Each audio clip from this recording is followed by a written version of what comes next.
Okay, I'm going to give you some tips on how to build a house for under $100,000. That's pretty close to my budget for this house. Last year, my house was destroyed by fire, and I decided to rebuild. Now, of course, if you need to buy land, install a septic system, well, that kind of stuff, driveway, all those things are going to cost you a lot more, of course. But I already had those here. And so basically I'm just talking about the house structure itself. You can build a really nice house for less than $100,000 if you do your homework, get more than one estimate, don't get in a big hurry, do a lot of the work yourself, and you can probably do more work than what you think that you can do. I know I realized a lot of stuff that I could do that I never would have dreamed that I could do. And today with the internet, it's pretty easy because you can research how to do these things. And one tip I wanted to give you was about the roof.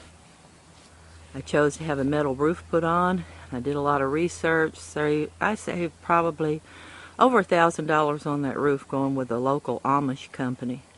And also the color of the roof is important, because if your house is right out in the sun, if you get like green or red or a dark colored roof, it's going to fade. And then you're going to end up over time paying someone to get up there and repaint your roof. So I chose a light colored gray. That way, as it fades over time, it really won't be noticeable.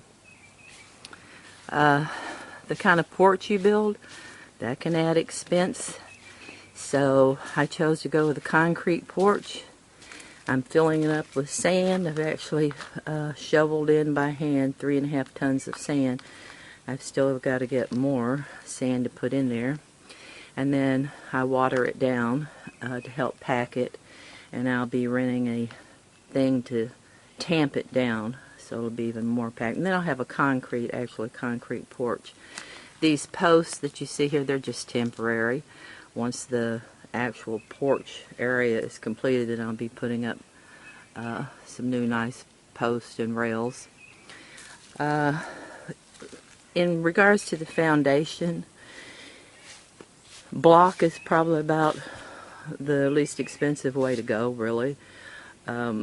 You could put brick on there, but brick is expensive and you're going to pay a whole lot more.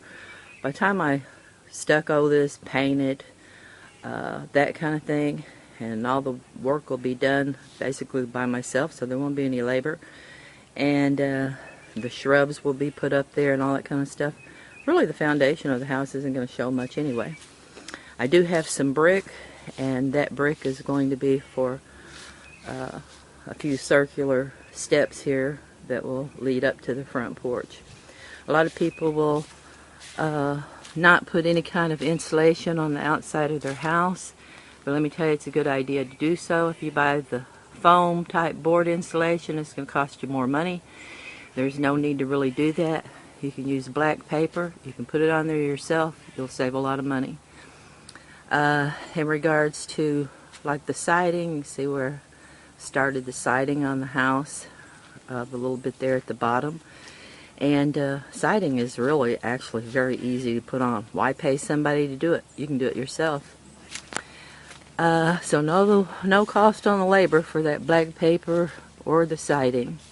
Soffit, that gets a little bit trickier, but I've got a good friend that's doing it for me for nothing. But you could still do that yourself, really, and save money. Just do your research on how to do it. I'm going to take you around to the back of the house. I'm trying to talk really fast because actually this is the second video I did. The first one was too long. And you can see that right over here, this was a back porch, screened in back porch. And now you see that there's brick down there.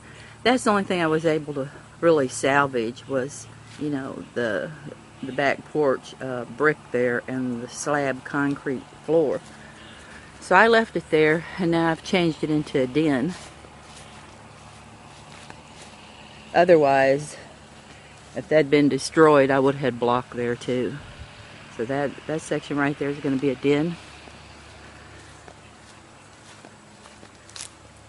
Same with the steps and the concrete patio.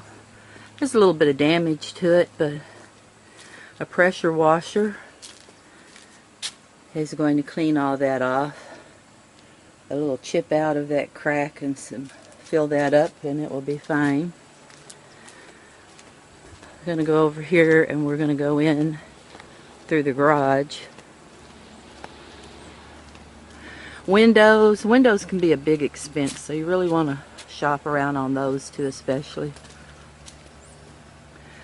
Now, going into the garage, you can see I have the garage door up, motor and everything, and I got a good price on that garage door and the total installation of it.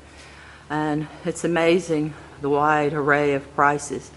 And that's the biggest tip I can give you, is to not go with the first thing you see or the first estimate. And the second tip is to do the work yourself, most of it if you can. Now right here is actually the utility room pantry, and I was able to keep that old tile still down there, so that would be like used like a subfloor. But I have my washer, dryer, some pantry closet space in there, that kind of stuff.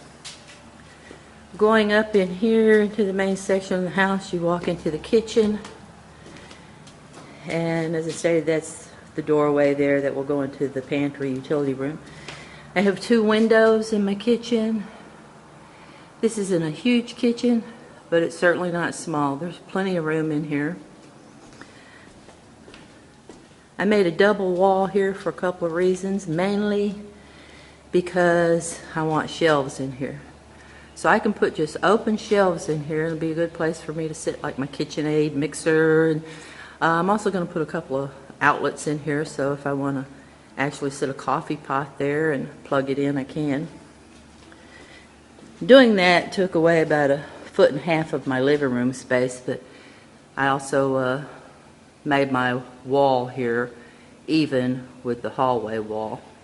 But anyway, the main reason for that was to give me shelving in there. The living room is decent size. It's not huge, but it's not small. I have 3 windows, so I can see out on my property. I thought about making a foyer here, but I probably won't because it'll cut down on my living room size if I do. I have propane gas, so I have a fireplace along this wall. Let me tell you, propane gas, that's going to heat up this entire house. I have the dining room, which is pretty much open to this section of the living room. If you were to come into the front door, you would see right straight through to the dining room. And then I have French doors here going into what will be like a den. It could also be called a sunroom. I didn't put windows totally all the way around because I just wanted more of a privacy feature. Also, I may end up building a closet right there in that corner, a little coat closet or something. Like I said, the more windows you have in your house, the more expense, the more you're going to have to pay. Another way to save is you save a little bit if you don't have window sills. I won't be putting window sills on any of these windows, maybe in the kitchen, but for the most part, not anywhere else. That way I can butt up furniture against a window if I need be. The hallway, kind of a short hallway. All my children are grown. I don't need a lot of bedrooms, so I didn't make a lot of bedrooms, although this could be a 3 or even 4 bedroom house. This right here is just a small entryway, which is going to be a closet. Just going to be a little hall closet there. This will be a half bath with just a commode and a sink. And this is a small bedroom, which will actually be an office. That's what I made it like that for. Got a window where I can see out the front property. You can see my pond. I have a small closet in this bedroom. Over here, going in here is the master bedroom. And the master bedroom actually stretches from one end of the house to the other end, or side by side. I did it like this because, like I said, you know, I don't need all those bedrooms, so I just wanted one large master bedroom. I have a king-size bed. I can put it over here. Down here, I have plenty of room for a large dresser, chest, a chair. I have a regular size, wouldn't call it large by no means, but it's not really small. There'll be a lot of shelves in there. It's a little walk-in closet. Got a window at this end, which see out the front. Right here is a little space off from the closet, the walk-in closet, and I did that because I have a vanity I'm going to put here. But you could actually make a little space like this, put a nice finished board across for your vanity top, stick a bench in there, hang a mirror on the wall, and there you go. Now then, down here also on this side of the master bedroom, I don't like my windows covered up for the most part. That's why the head of my bed will be against that other wall. And I have plenty of walk space here that I can look out my windows. And from the master bedroom is the master bathroom. It's a good size bathroom for a master bathroom. It will have a double sink vanity and commode, maybe a small towel closet, and a shower, and a bathtub. And I like windows in my bathroom, so I have a window in the bathroom. The inside walls here, again, you can save money if you put these walls up yourself. Of course, when I'm talking about walls, the sheetrock's not up yet. But when you're framing out for the walls, do your research on this. It's just all about measuring, cutting, and nailing. And a nail gun, those things are wonderful, work really fast. So a lot of people seem to think that you can't build a nice house unless you spend a couple $100,000 or more. And that's totally ridiculous. Be sure and stay tuned for my upcoming videos. As I work to complete this house, I'll have more videos, and you'll be able to see the finished product too. There's no attic in this house. That would cost more money. It's standard 8-foot ceilings. What I'll be doing is having insulation blown in up there. In regards to insulating this part of the house, the only thing you really have to insulate inside the house besides the roof is your outside walls.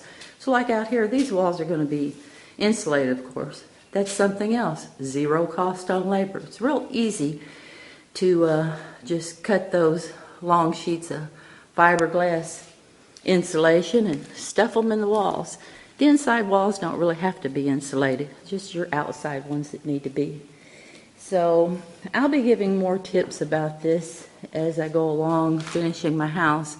But I'm going to stop it here because I don't want to run out of time.